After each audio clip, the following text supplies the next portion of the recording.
Uh, it's not a small thing. Standing up you guys for 5 minutes is like standing up one person for 20 hours, okay? So that's bad. Good excuse.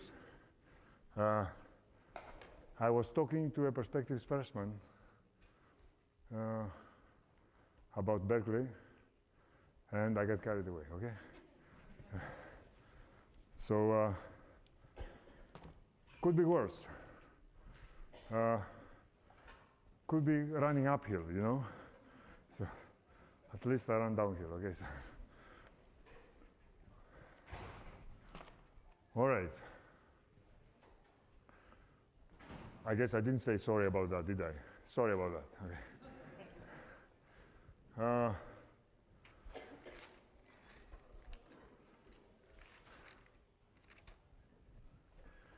Okay.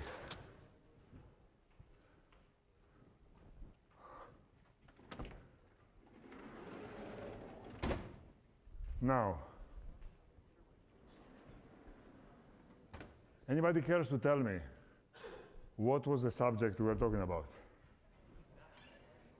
Dynamic programming, yeah. By the way, why do they call it programming, dynamic programming? Because you program it, right? No. There is another reason. Dynamic programming was discovered in the 1950s. Okay, in the 1950s, nobody was coding, okay? I mean, somebody was coding, but there were like 10 people on Earth who were coding, okay? And so there were so few people coding that coding didn't have a name, okay? Programming meant something else, it meant planning. So dynamic programming is called that way because originally it was proposed as a way for planning activities, okay? As a way of computing the best way to plan something. Okay, linear programming, which is our next subject, the etymology is exactly the same. Planning through linear equations, okay, that's what it means. Okay, so what is dynamic programming? It's a way to solve a problem by turning it into a shortest path-like problem in a DAG. Okay, that's one way to look at it. Another way is to say that you want to find, so DP. It's a DAG, or you can see it another way. It's a formula, right? I mean, it's a recurrence. It's an equation, right? And once you have a DAG, you can figure out the equation. Once you have the equation, you can figure out the DAG. The recurrence, the equation is how the value you're going to compute at a node of a DAG depends on the values you have already computed in the predecessor of this node. Is everybody with me? Everybody follows what you know? Remember, you remember how it works? For example, for the problem of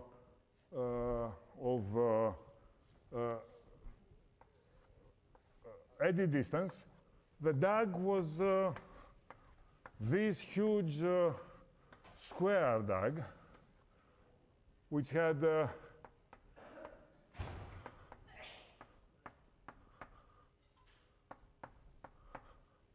all these nodes and edges, okay? And basically, all you have to do is you have to write an equation that eddy distance of ij is the minimum of three things. And that's it, okay? Once you have done that, you have solved the problem. What I'm saying is that once you conceive the DAG, you can figure out what the equation is. If you start with the equation, these things tell you what the DAG is, okay? Basically, they tell you that this must be depend on this, and on this, okay? So you basically have figured out a DAG. So these two things are let's not call it a recurrence, let's call it an equation.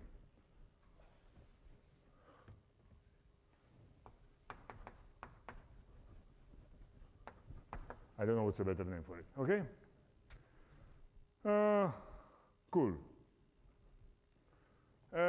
Once you have a dynamic programming algorithm like this one question is, what is the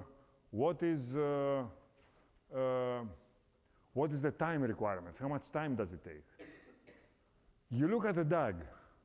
What do you think tells us in the DAG the amount of time it takes to solve this? What do you count? Sorry?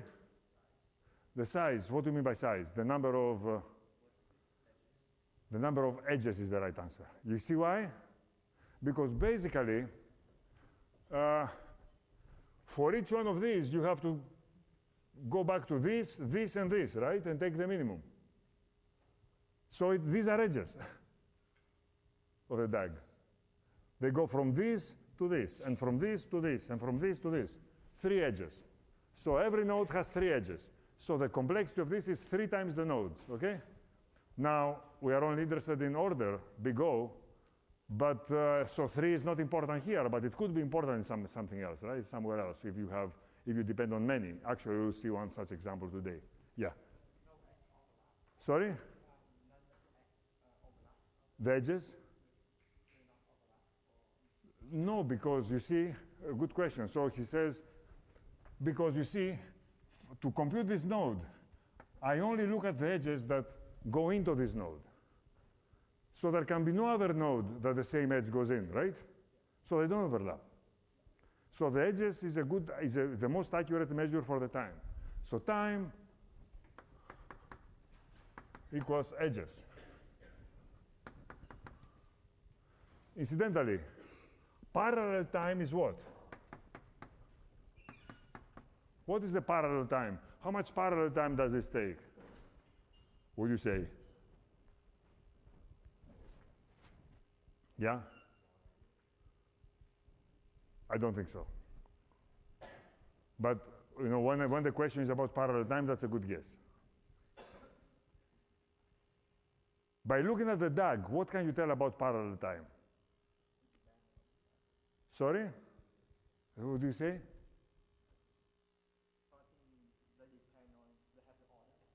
Right. What is it? What should I look at in the DAG in order to? Sorry? The number of nodes, that's sequential time. There is something else. What? The longest path, or the depth, if you wish, right? The depth of the DAG. The power is the depth. You understand what is the depth of this DAG? How deep is this DAG? N. So the number of edges is n squared.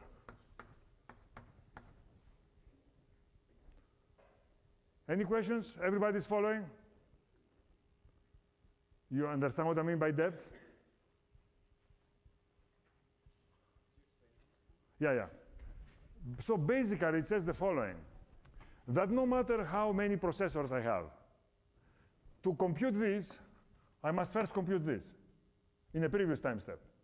In a previous time step, I must compute this. In a previous time step, I must compute this.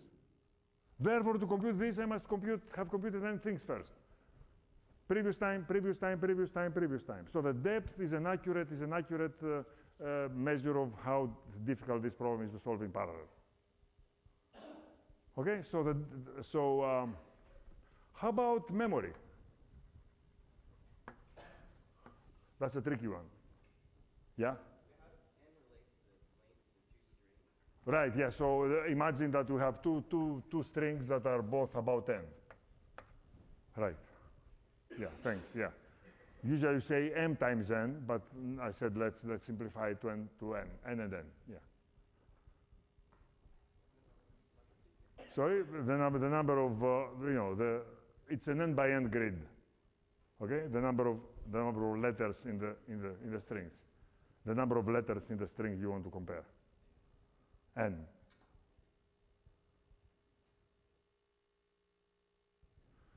So I asked you a question, how about memory?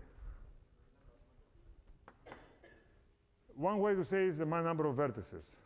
But that's could be gross overcounting. Here is why. Because once I'm busy computing, so you remember how it works, right? Once maybe you walk this way, okay? Once I'm busy computing these things, I don't need all this stuff, right? You realize what I'm saying? I will never use this stuff again. So I can get away with much less memory. How much memory can I get away with?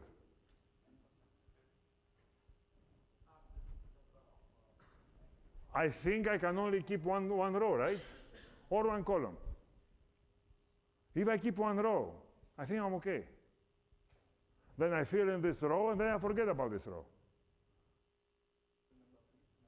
It's the number of, sorry? Leaf. It's the number of the width of the, it's n. Okay, how big? I have a creeping impression that there is something that you guys don't understand what I'm talking about. Do you? Did I come in the right class? I was running too fast. Is this 170?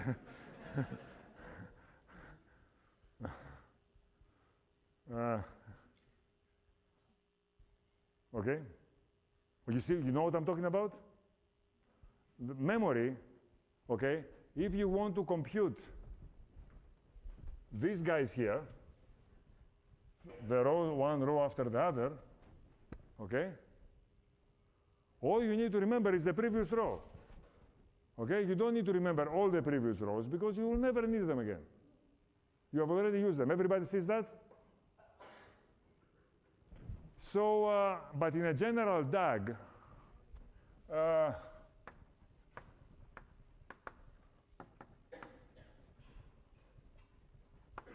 there is no such simple, how do you call it? Phrase like number of edges or depth to express what is the memory, what are the memory requirements. Okay, you have to look at the DAG and figure out the memory requirements by yourself. Sorry? No. I mean, no, it's at least that, but it must be. It can be bigger. It depends on the DAG. Maybe a DAG has one sink, you know. Yeah. It's tricky. So so in general, let's call it tricky. Okay. Incidentally, here is another tricky question. I say that in this case, you can use only n memory. Everybody believes that? Do you believe that you can solve the edit distance problem with memory n, just one row? Everybody believes it? You shouldn't believe it. Here is why. Because this gives you the smallest edit distance, but does not give you the optimum, does not give you how to edit, okay? How to align. Remember what we did last time? That we said, everyone remembers this, okay? And then this finds the optimum path backwards. You recover the optimum path backwards like you do in Dijkstra. How do you do that if you don't remember? You have to keep everything before, right? So that's a tricky question. Actually, it's one of the problems in the book, but I think I will not assign it, okay? It turns out there is a way to do it, okay? By not remembering too much, okay? There is a way to do it without remembering everything, okay? Read the problems in the book, okay? So it's one of the last problems in the book. All right.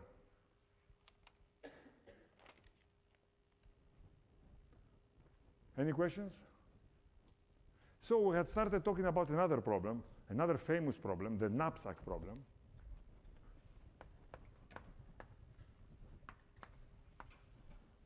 Which is a very common problem.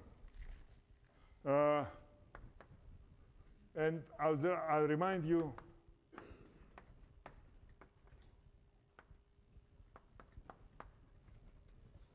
the problem.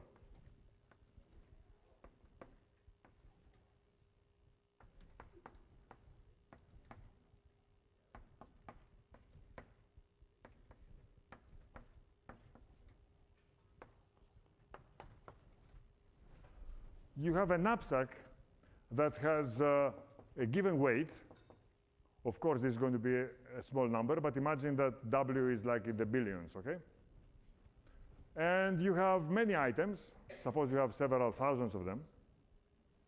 And each one of them has a weight in the many thousands and a value in the many thousands. And you want to fill your knapsack with the most valuable whole possible. Everybody understands the problem? Okay, and there are two cases with repetitions. In other words, if you have as many copies as you wish of these items, okay, and without repetitions.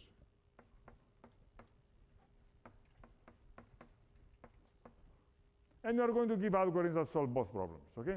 So with repetitions, what's the best thing to do here?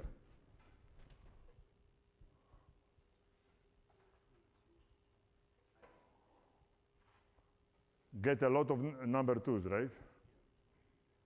Is this a good solution? No. Number fours. How many number fours? That will give you 76, right? That will be what? 76, am I right? And if you do 3 number 4s and 1 number 3, that's not good enough. Okay, okay, good. Yeah, so it's easy in this case. And if you have no repetitions, then it's different. Okay? In any event. Anybody has... So we want to solve it, and as you have all guessed, we want to solve it through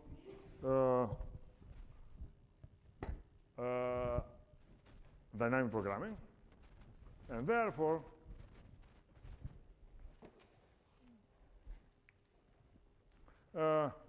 we have to create a DAG and a recurrence, okay, an equation, okay. Which one of the two do you want to do? The equation or the DAG? Let's do the equation, okay?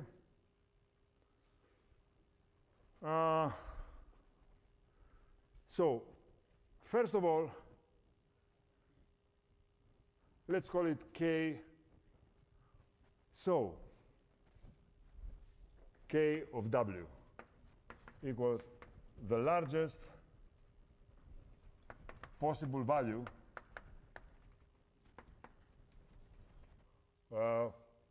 for total weight W.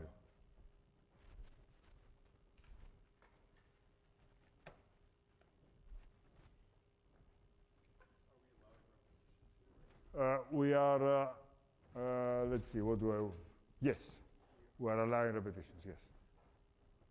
So that's with repetitions.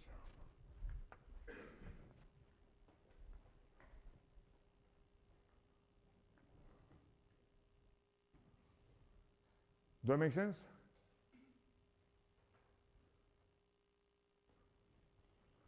So the point is, you have defined K of W. So what I'm saying is that once you write this equation, once you write this definition, you define what K of W is, you have solved the problem. Right?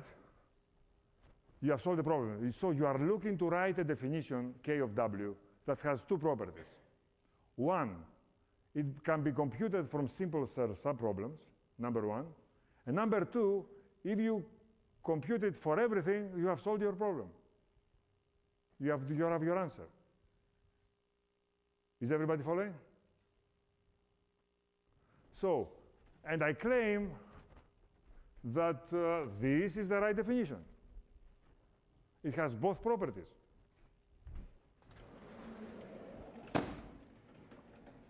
property number one, it must be easy to compute inductively. And it is. Here is why. What is K of W? Now I'm about to write the equation.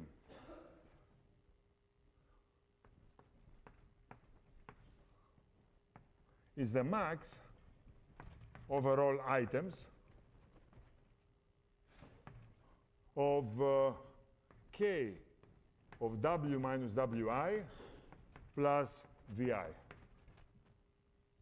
Tell me if you don't believe this, okay?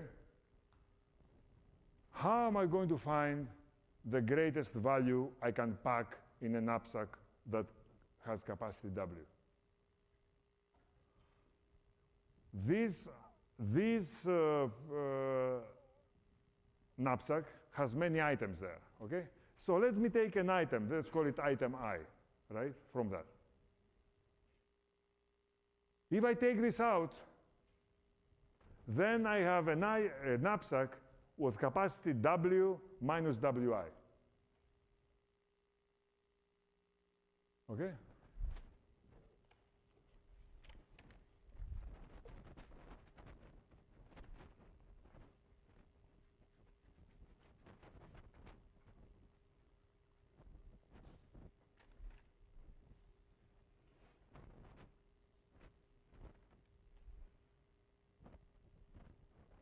And then I will just have to find, this knapsack better be optimally packed, otherwise I'm doing something wrong, okay? And then I'm going to optimize overall possible last items. My point is that once I have this equation here, this definition of what my state is, what I'm going to be computing, the equation is easy to write, and now you just say that K of W equals 0 initially, for I equals, I guess we're talking about W min to W. What's W min? W min is the smallest weight contained in any item so that this guy here does not get out of array bounds, okay? Is everybody following? You cannot start at 1, okay, or at 0, because this will get you to negative numbers, okay? So you have to start at W min, the minimum, the smallest weight. Okay?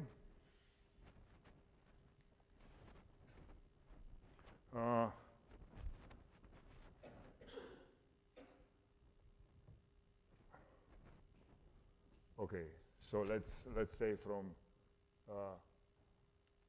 1 to W, and then say items I such that Wi is smaller than or equal to W. Okay?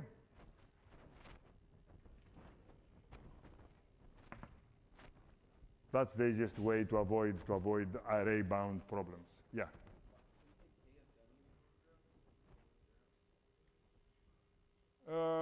Yes, but it doesn't matter. Okay. Yeah, I initialize everything to 0. Yeah. Yeah, I think it will be the same. Okay.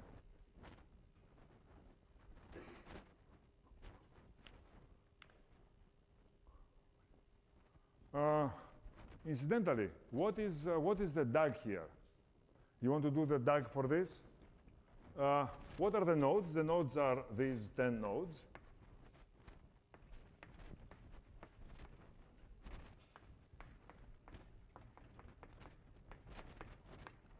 From 0 to 9, okay? And what are the edges? The edges are 2 ahead,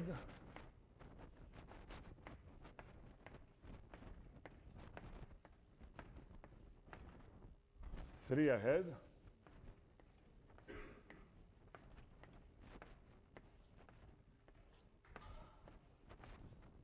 4 ahead. Had enough?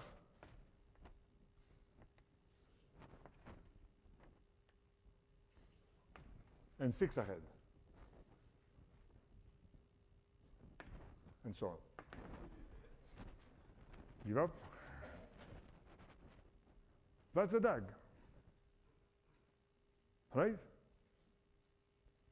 And in some sense, what I'm doing here is I'm solving a longest path problem in this DAG where for example, this is the ones that have 4 have $16 on them, okay? And I'm finding the longest path in this DAG. You see what I'm saying?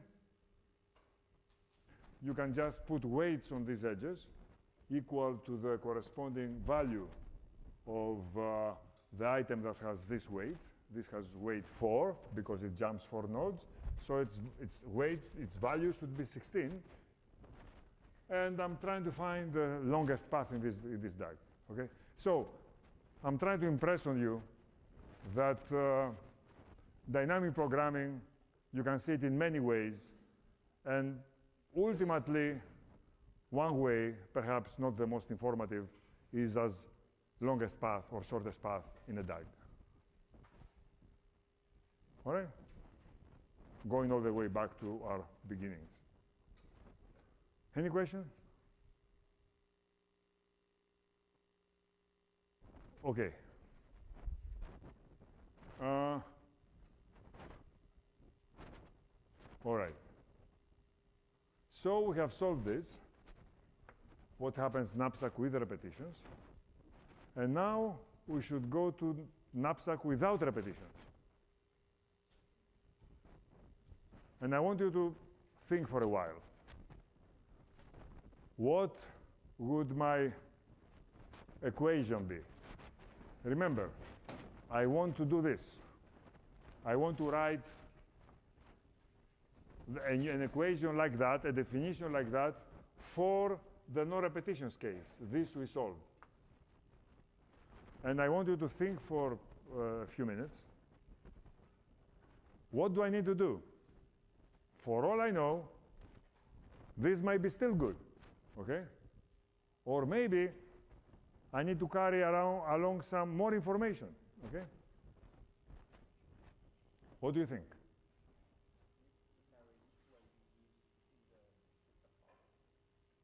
Right.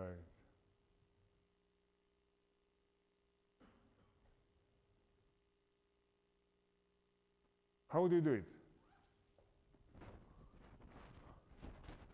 K of what equals what?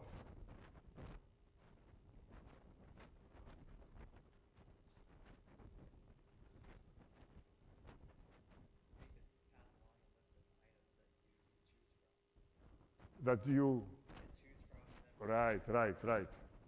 So you see what he's saying? Anybody else has an idea, wants to tell me something? How to solve this? Sorry?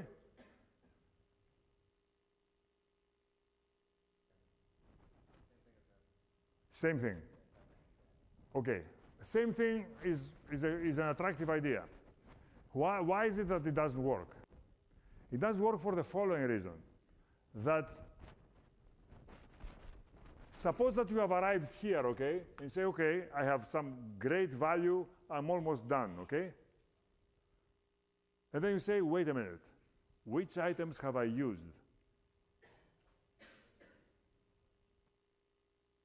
Because I want to know which items I have left to use now, right? When I'm here, I want to know which items have I used so that I can know which items are available for use to complete the knapsack, right? And I have no way, this algorithm, this state, you understand what I mean by state, right? State is what an algorithm has to keep with it, right? This state does not allow me to remember which items have been used, okay? So this has to come in. So here is my proposal. KWI is the highest value. I can pack in a knapsack. of weight W, all right, so far so good, with items 1 through I. Okay, so I'm restricting myself to say through items 1 through I. Everybody understands what I'm doing? This allows me to remember which items are available now, okay?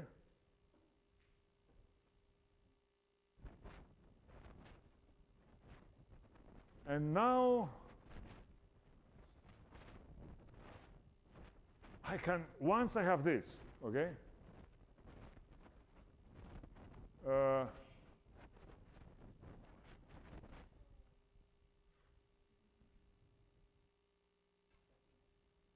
Yes, that's enough, yeah. What if you like get rid of one diagonal in the middle, like you're left with 1, 2, 4, not just 1, 2, 3, 4. Here's what I'm going to do. I'm going to solve the whole problem for all the weights if I only had one item. Then if I had 2 items. Then if I had 3 items. And so on. And so the item numbers don't have to be sequential? They don't have to be sequential, you're right. So basically, these are not items I used. These are items I can use when the available items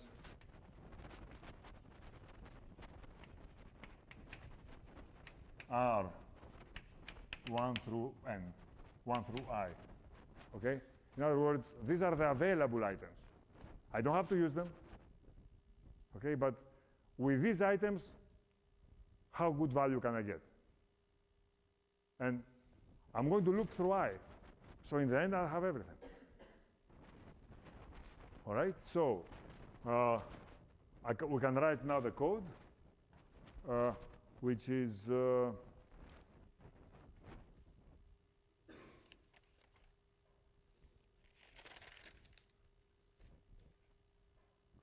k of 0 I equals k of w0 equals 0. And then for I equals 1 to n do,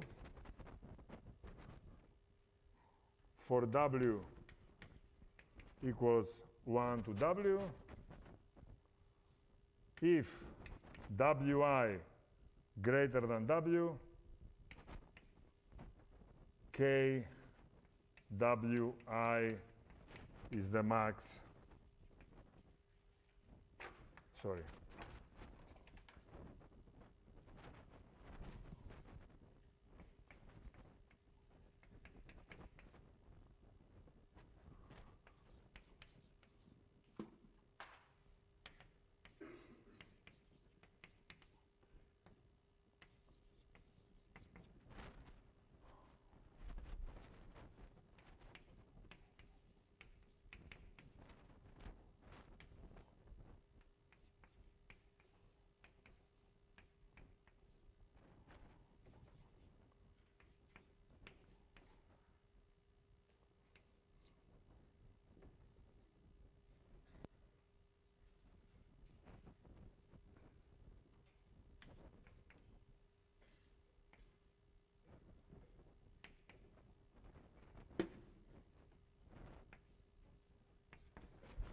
Okay, so here's what I do.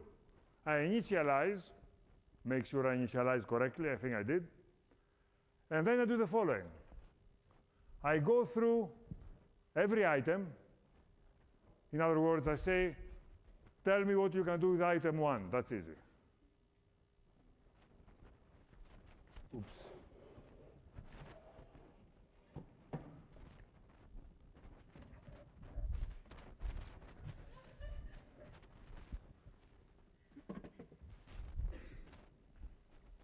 They promised me that this job has no heavy lifting. They lied to me.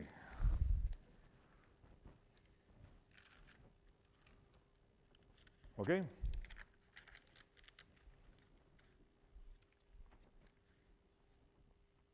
And no running, okay? Well, yeah.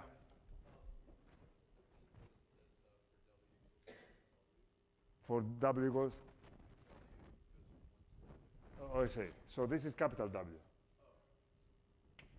Okay, it is the weight of the knapsack. It's the capacity of the knapsack, okay? That's this W. Okay, yeah. So the DAG sounds like a tree where each step you have a decision of if you want to think at it or not. This DAG, Yeah, because like at each iteration, like you know what this DAG is? This DAG is a little like this one. This DAG is a DAG like this. It has W,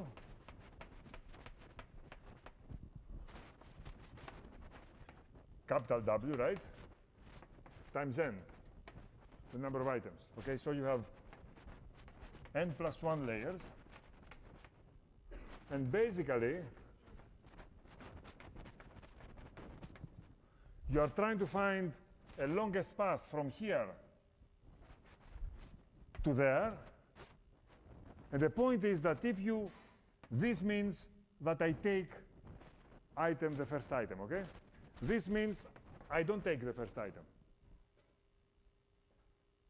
Okay? If you collapse this DAG, if you compress all these levels, you are going to get this DAG.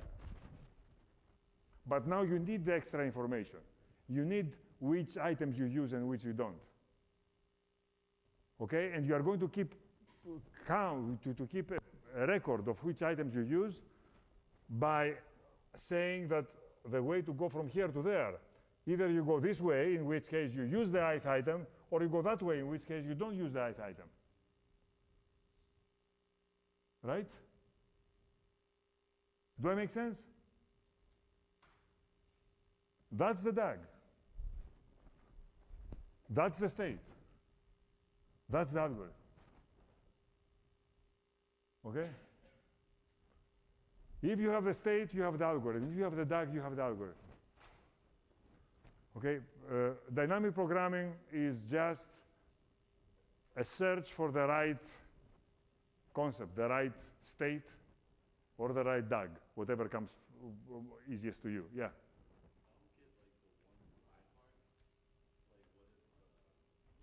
One to n. Okay, right. So, good question. He says, he's asking, why are we saying items 1 through I, okay? Here is why. In dynamic programming, we solve a big problem by sequentially solving bigger and bigger sub-problems, okay? A sub-problem is a problem of the same kind as the big problem, only made a little easier in some dimension, so that we have a sense of progress, okay? That we are doing something, okay? that we are getting somewhere. And in the end, we have solved the whole problem. Now, one way here we chose, for good reasons, I think, to create sub-problems by saying, suppose that you have fewer items. You didn't have the whole menu of n items to choose for, but you had just I of these items. The I first, right? What can you do? It's a sort of artificial way. But you need to do something like that. Because repetitions matter, and so you cannot just concentrate on the weight and forget about repetitions, as you did before because the repetitions were allowed. Does it make a little more sense now? That makes sense, but items 1 through I, does that correspond to those item numbers? Because like, what if you use item 1 already? No. So you are basically, you want to solve the same problem which you know how to solve, okay? But only when you have fewer items, okay? Suppose that you have only one item, then that's easy, okay? I can only create a knapsack of weight W1 and value V1. Now I give you 2 items. What can you do? I can do a little better. 3 items, 7 items, 80 items, 2,000 items, okay? Okay, so slowly you are going to build your optimum knapsack. Yeah. No, not known. Yeah. Yeah. So where do the arrows, the pointers go in that graph? Do they not stay on the same level? They don't stay in the same level. They always go from one level to the next. Okay, because they tell you, here's your chance. Use it or lose it, okay? Either you use item I or don't. Or forever decide not to use it, okay?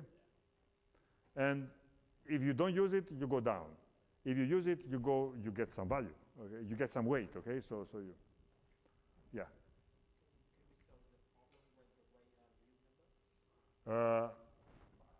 So yes, I mean, yes, of course. I mean, that solves the problem when the weights, oh, I see, when the weights are real number, okay. Okay, let's talk about that later, okay? Okay, so far, sort of, you know, in this class, I've been telling you about algorithms and dynamic programming and so on. Now I want to tell you about something which is very conceptual, okay? Something that we have not seen before, okay? I want you to, and basically it's going to be very important when you come into NP completeness, okay? You realize what's happening, okay? The last chapter of the book is about NP completeness, all right? I mean, the last subject we are going to do, hard problems. And of course, we are getting closer and closer to the hard problems, all right? I mean, and we feel the proximity, right? I mean, that we are now breath's distance from hard problems, all right? And in fact, the knapsack problem is a hard problem, okay? It's an NP complete problem. There's no polynomial algorithm for it. So what is this?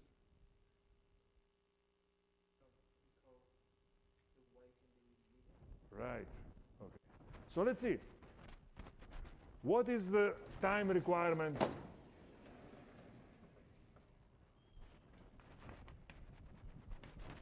for both of these? For both of these algorithms. What is the time requirement? The time requirement, you look at the DAG. The time requirement, the DAG will tell you the time requirement. What is the complexity, the number of edges of this DAG? Do you know? How many edges?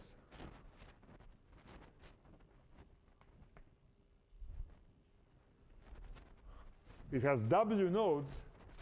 For every node, how many edges? N. You see why? There are N edges coming into this node. Right? So, it's N times W. Right? How about this one? This DAG. How many edges? How many nodes? N times W. How many edges? N times W. Maybe times 2. Everybody sees that?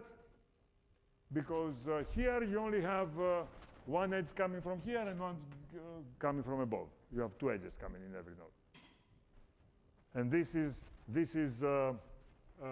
reflected here, right?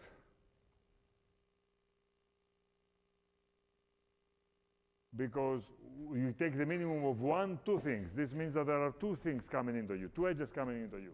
Here, there were many edges coming into you. Where is the?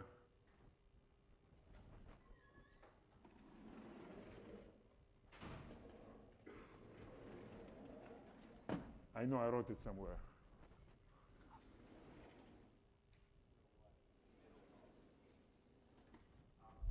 Okay, right. So there you see it says maximum over I times I, right? So there are N edges coming into it. So they have the same complexity, but for different reasons. All right, one has many nodes, but the in degree of every node, the max is easy. The other one has fewer nodes, but the max is harder, okay? You have to look at many things. All right, so, but both of them have the same complexity, N times W. So, anybody sees what is wrong with this picture? N times W is not a polynomial time. It's not polynomial time, right? W can be huge. Okay? W can be exponential. can be in the billions. Okay? You understand? So I want you to understand this. Basically, what is complexity? Complexity basically measures the following, all right? You have an algorithm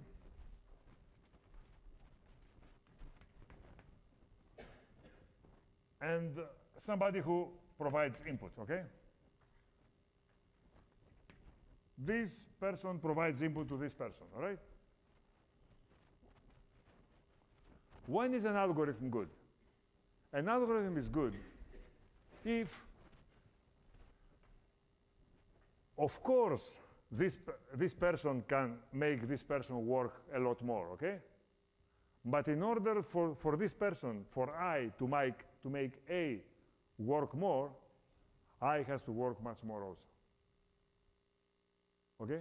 For example, if this is the shortest path problem in graphs, right?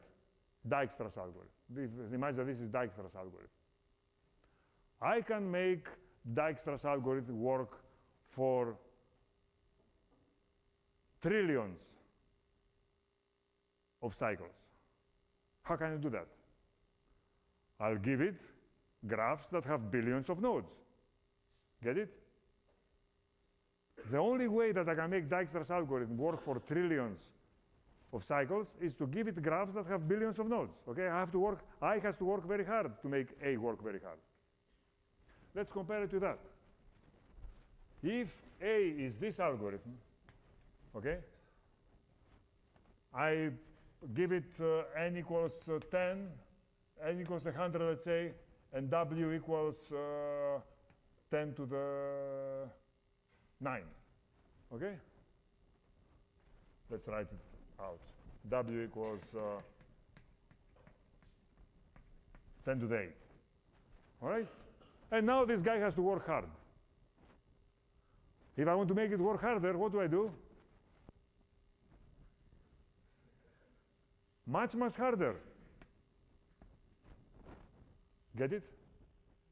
With a tiny amount of work.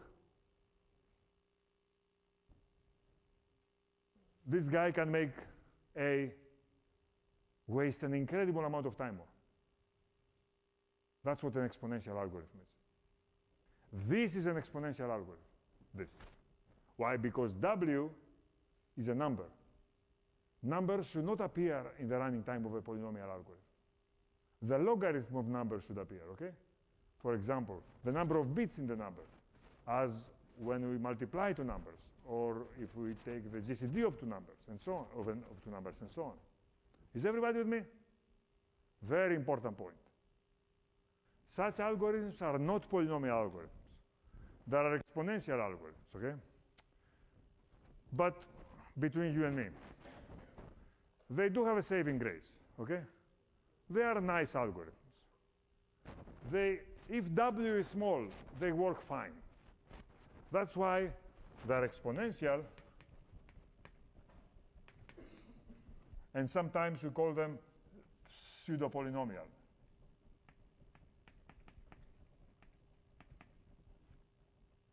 Pseudo-polynomial means that they're exponential, all right, so we really don't like them, but we like them a little more than the real exponential algorithms, where you just given a graph with n nodes, and you have to work for n factorial steps, okay?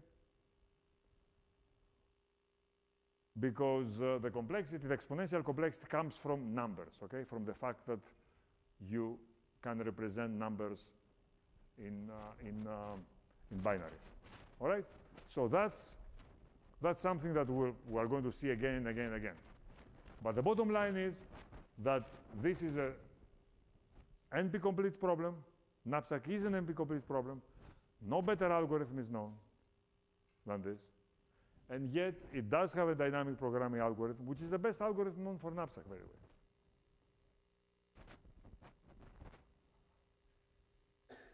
Incidentally, if you were given this, how would you solve it really? Okay, what's a good heuristic?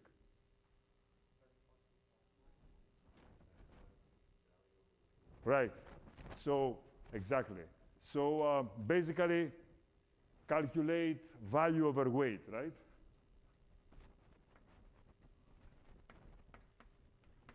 And this will be $5 per pound. This would be whatever, 6.2, 6.3, 6.6 dollars per pound, 6.7, whatever it is, 4.7. This would be 4, and this, wow, this would be 9.5, okay? And then be greedy, right? That's a good heuristic. It doesn't work, okay? It may not give you the optimum. Okay, if you don't believe me, find an example where it doesn't, where that fools it, okay? Any questions?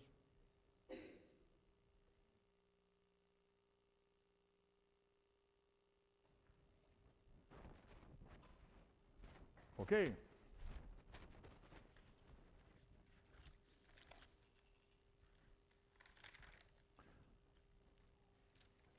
Some people like the next one, some people don't like the next one, okay? So, in any event, here's the next one,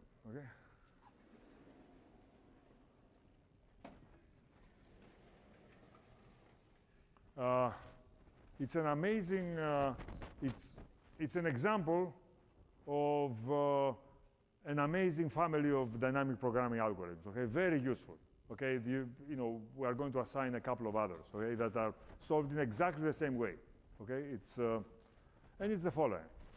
Imagine that you want to multiply matrices. Oh, not matrices again, I hear you say, okay, right. But I mean, this is different, all right? We don't multiply square matrices, we multiply rectangular matrices. This matrix, for example, is 50 by 20, right? And it has to be multiplied by a matrix which is 20 by 2, okay? And this has to be multiplied by a matrix which is 2 by 20. And this has to be multiplied by a matrix which is 20 by 70. Okay? So you have to, it's called chain matrix multiplication, okay? It happens, right? It's a common problem. You have to multiply all these matrices one after the other, okay? Problems like that come up in control, all right? You have to multiply all these matrices, many matrices, one after the other. And you know what? So-called is A, B, C, D, right?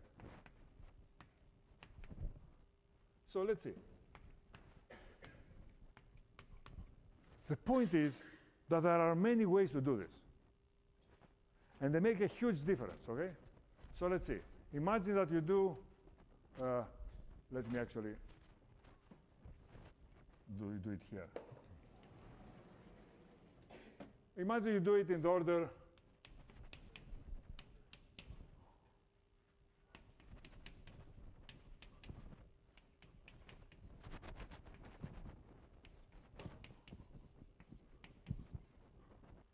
and maybe I forgot one, but tell me if I did. That's an order. That's a way to do it, right? AB, the product by C, the product by D. By the way, 4 is trivial, okay? But imagine that you have like 30 such matrices to multiply. Or maybe you do it from the end. Or maybe you do it in this balanced way. Or maybe you do it this way.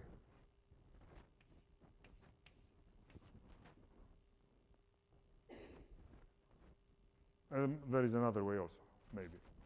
I forget. The question is, which one is the best? Because it makes a huge difference. Watch. If I multiply it this way, how many multiplications? Let's count only multiplications, okay? How many multiplications do I do? To do the first, how many multiplications do I do in order to do the first multiplication, A times B? It's 50 times 20 times 2, right? Which is 2,000. 50 times 20 times 2, 2,000. Plus, then I multiply the product by C. It's 50 times 2, 2 times 20. What's the answer?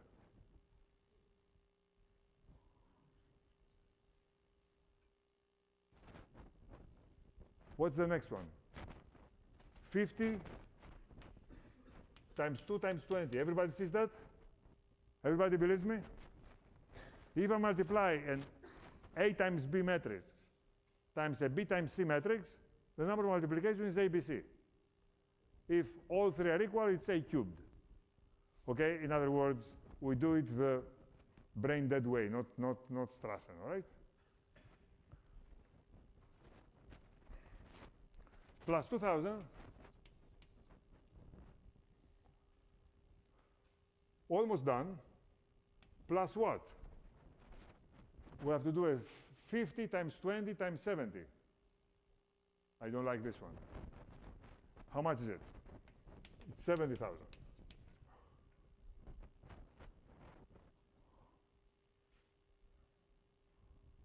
Right? How about if I do it this way? You want to see? If I do it this way, what do I do? What do? I do 2,000 plus, then I have to do C times D, which makes it 2 times 70 times 20, which is, I guess, 280, 2,800, plus, then I have to do a 50 by 2 times 70, which is 7,000, which is 11.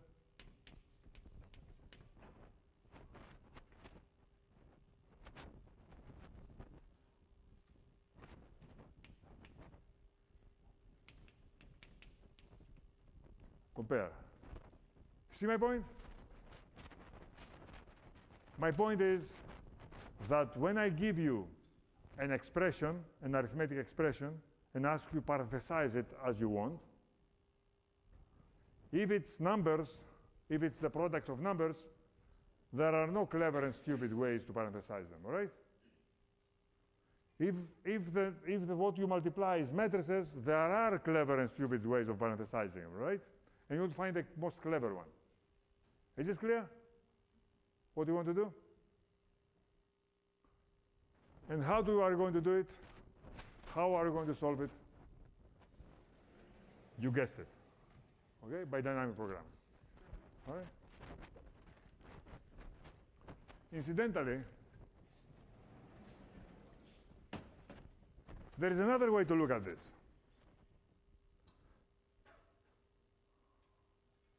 This guy is this. Get it? Do you believe it that this guy is this tree?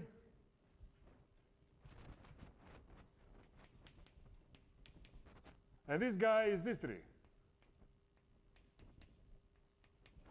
And this guy is this tree.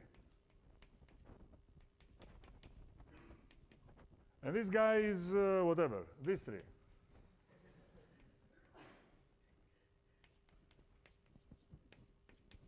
And there is another one. Okay, there is this tree.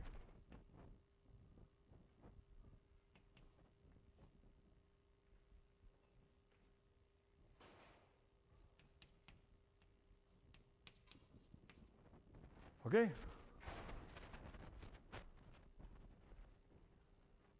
So, what I'm saying, ways to multiply, plans for multiplying chains of matrices is the same as way of parenthesizing strings, okay? It's the same as binary trees with the same number of leaves. Incidentally, do you know how many binary trees there are with n leaves? Anybody knows?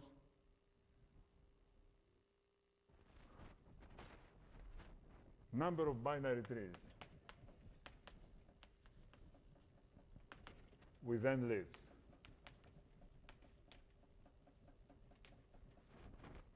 How many are there?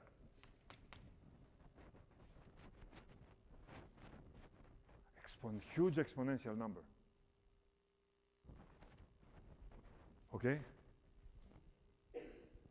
So if you have like 10 leaves, it's already out of reach. It's something like 4 to the 10, okay, which is like a million. Not that much, maybe it's 100,000, but it's really many. The answer is C of n. It's a number so famous it has a name. It's called the Catalan number, okay? And it happens to be 1 over n times 2n minus 2 choose n minus 1.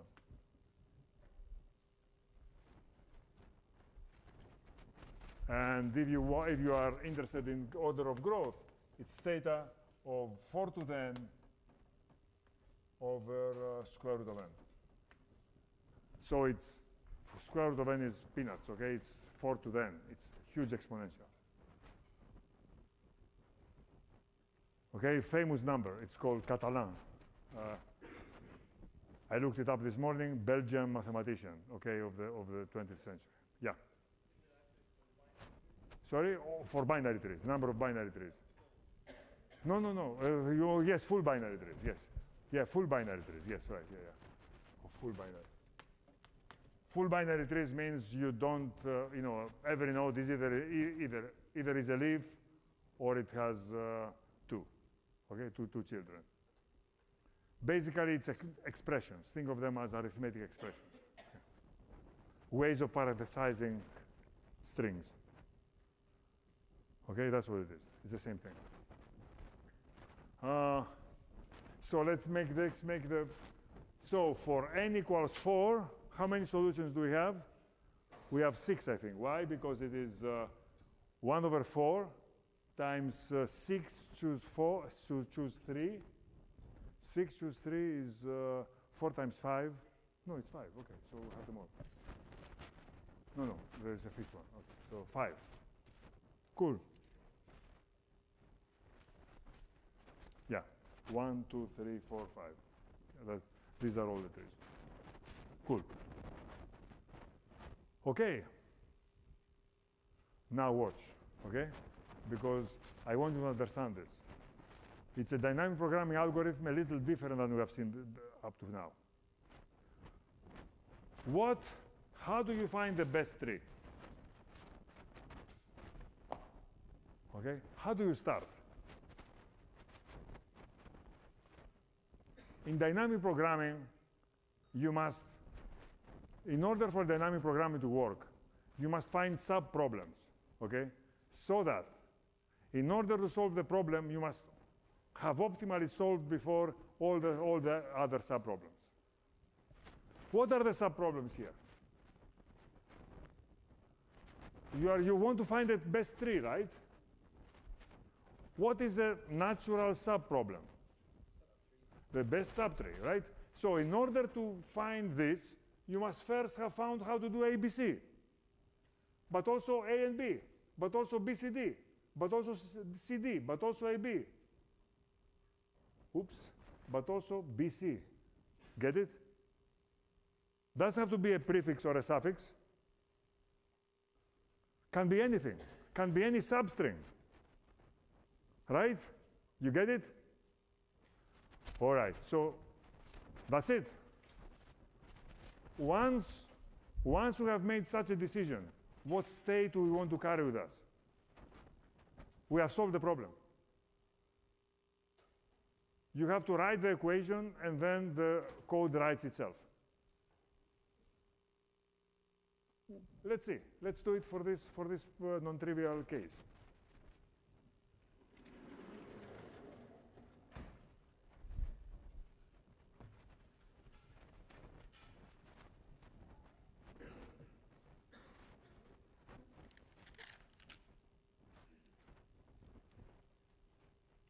So you are given input is A1, A2, AN, and matrices, and their dimensions, which is M0, M1, M2, mn minus 1 mn. And the output is the multiplication plan, the tree, the best tree.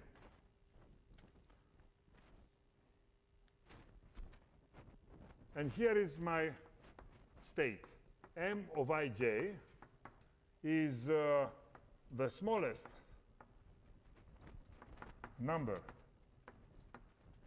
of multiplications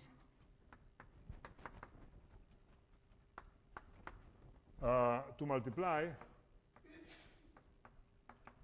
the matrices AI, AI plus 1 up to aj. Okay, and you have to do this for every I and j. I smaller than j, of course, okay?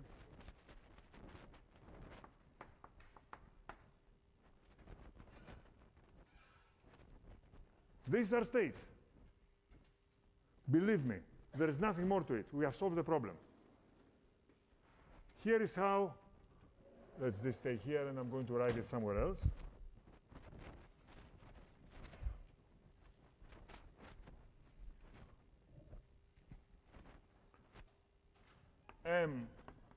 I equals 0. In other words, if you want me to optimally multiply matrices from I to I know how to do that, okay? It takes no multiplications at all, right?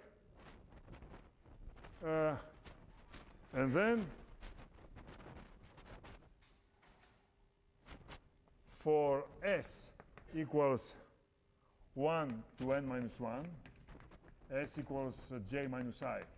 In other words, how big I want my intervals to be, my substrings to be. For I equals 1 to n minus s, j equals I plus s, and mij is the minimum overall k smaller than j greater than or equal to I. What is k? I want to find the best tree that starts at I and goes up to j, right? Well, k is going to be the root.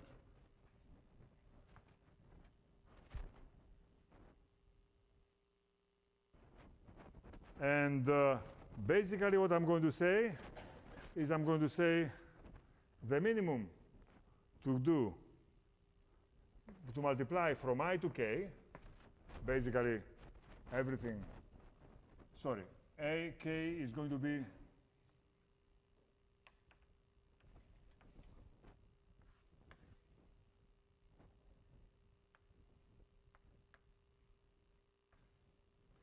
k is not going to be the root, strike that. K is going to be the last place of the left subtree, all right?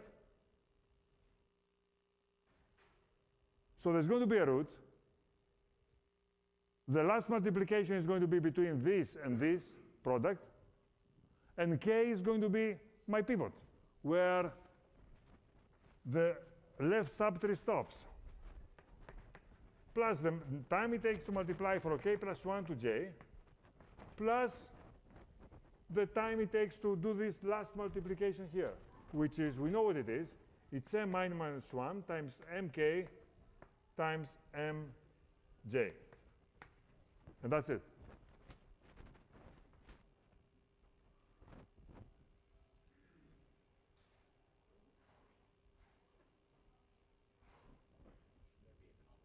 A comma.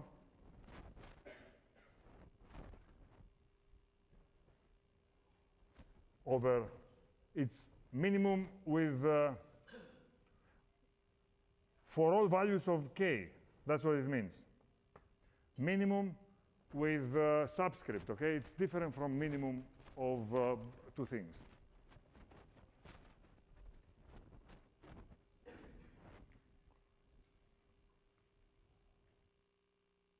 Any questions?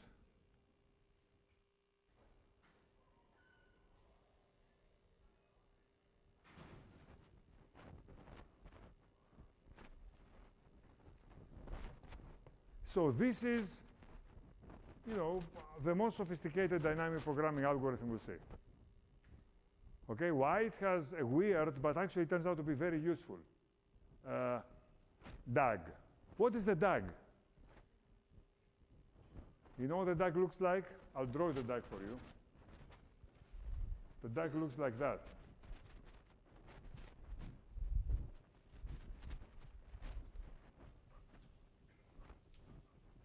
It's like a pyramid. Suppose I had 6 matrices. The DAG looks like this.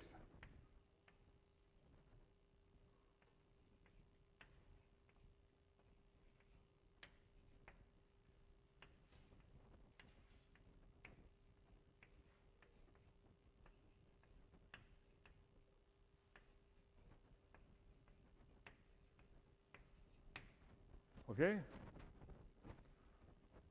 But it won't be that simple. It also has this.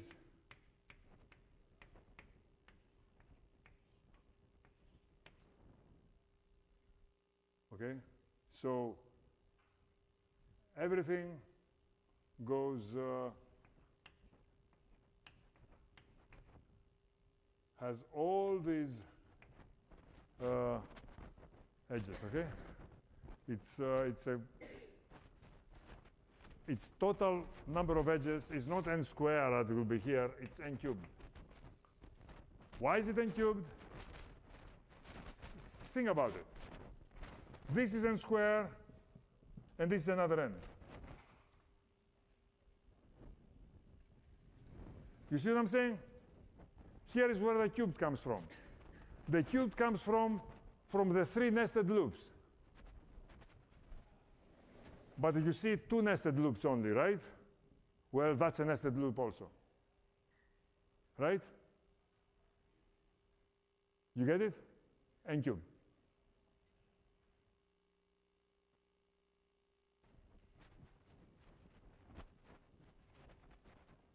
Incidentally, you are almost done. I want to point out one thing to you, that I've not told you one crucial detail for dynamic programming. Right now, excuse me, 2 minutes. Give me my 2 minutes. Thank you. So here is a crucial detail about dynamic programming which I have been hiding from you, okay? And it's the following. That imagine that you run this program and in the end you get congratulations. You can carry out these multiplications with only 17 million and so multiplications. And then you say, all right, okay. But how do I do it? You see what I'm saying? It's exactly like Dijkstra, okay? You say the shortest path from S to T is only 178. All right? You know? But how? In Dijkstra, you have to keep a back pointer, right? Here you have to keep a back pointer. What are the back pointers that you want to keep? Every dynamic, so watch this, and you are not going to lose 5 points in the midterm, okay, or in the final, all right? You know, so it's a very simple rule. Every dynamic program has a min or a max or something like that, okay? In other words, many possibilities compete, and there is a winner. Remember the winner. Okay? That's it. You don't have to do anything else. Remember the winner, and you have the solution. In other words, in every point here, you don't not just remember the value, but you remember the local winner, and that's it. Okay?